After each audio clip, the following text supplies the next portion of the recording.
एक दिन की बात है, महात्मा बुद्ध अपने शिष्यों के साथ कुटिया में बैठे थे और ज्ञान चर्चा का विषय आरंभ था।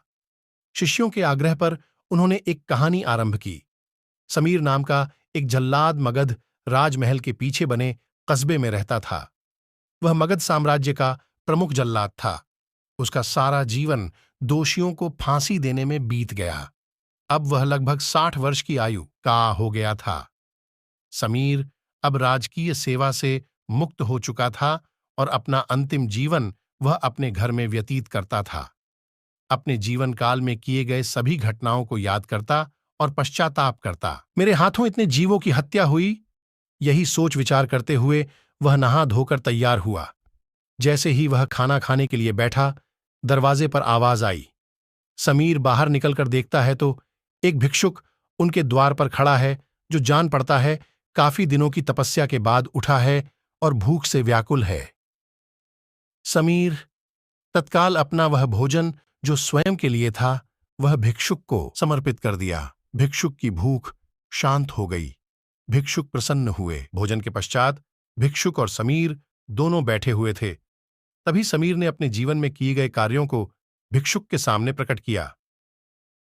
समीर ने बताया, वह राजकीय सेवा के दौरान अनेकों कैदियों अथवा अपराधियों को मृत्युदंड दिया, जिसके कारण मुझे अपने पर अपराध बोध होता है और ग्लानि के भाव में सदैव ग्रस्त रहता हूं। भिक्षुक बड़े ही शांत चित्त भाव से समीर की बातों को सुन रहे थे और रह रहकर मुस्कुरा रहे थे। समीर ने अपने जीवन के प्रत्येक घटनाओं को भिक्षुक के सामने रख दिया। समीर की सभी बातें समाप्त होने के बाद भिक्षुक ने उसे दोनों हाथों से उठाया और हृदय लगा लिया। कहा, वत्स, तुमने यह सब क्या स्वयं से किया या फिर किसी के आदेश के कारण?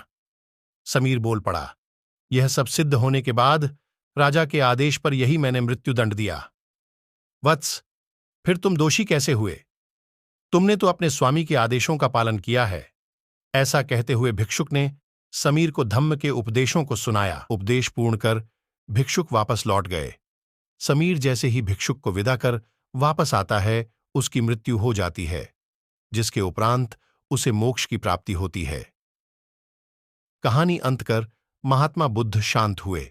महात्मा बुद्ध के शिष्य इस पूरी घटना को ध्यानपूर्वक सुन रहे थे। उन्होंने महात्मा बुद्ध से पूछा, जिसने जीवन भर अनेकों हत्या की थी, वह मोक्ष कैसे प्राप्त कर सकता है? महात्मा बुद्ध मुस्कुराए और अपने शिष्यों को समझाया, जिसने जीवन में पहली बार ज्ञान की प्राप्ति की हो, अंत समय जिसका निकट हो और ज्ञान के शब्द उसके कानों में पड़े हों, वह मोक्ष की प्राप्ति कर लेता है। महात्मा बुद्ध ने बताया, हजारों हजार शब्दों के उपदेश व्यर्थ हैं। जब तक व्यक्ति का मन शांत ना हो, मन शांत होने पर एक शब्द से भी ज्ञान प्राप्त हो सकता है।